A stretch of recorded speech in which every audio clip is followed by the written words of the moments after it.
In today's video, I'm going to teach you how to remove objects from videos in Google Flow. By the end, you'll know exactly how to clean up a shot by erasing anything distracting right inside Flow's editor. First, open your browser and head to Labs Google FX. This is where Google's creative tools live. If it's your first time, you may be prompted to sign in. That's normal. Once the page loads, look for the option to launch Flow and click Launch Flow. This opens the workspace where all the editing happens. Next, choose an existing project that already contains the video you want to edit. If you work with multiple projects, pick the one with the clip that needs cleanup. Opening the right project ensures you're editing the correct timeline and assets.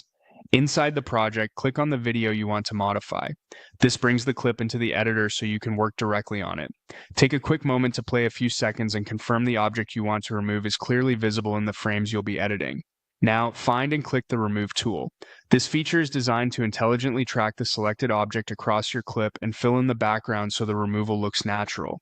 Think of it as a content-aware cleanup that works over time, not just in a single frame.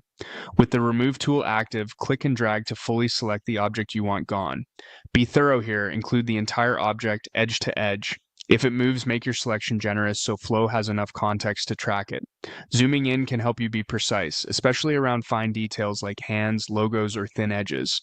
The cleaner your selection, the better the result. You'll see a text field where you can describe what you want to do with the selected object.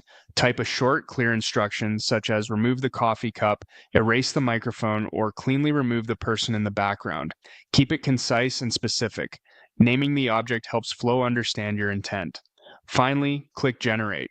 Flow will analyze your selection, track it through the relevant frames, and synthesize a background to replace it.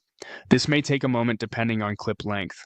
When the result appears, play it back at normal speed and scrub through the section to check for halos, smearing, or leftover edges. If you notice artifacts, simply undo, refine your selection to cover any missed areas, adjust the instruction if needed, and click Generate again. A small tweak in selection often makes a big difference. That's it, your object is removed and your video looks cleaner and more professional.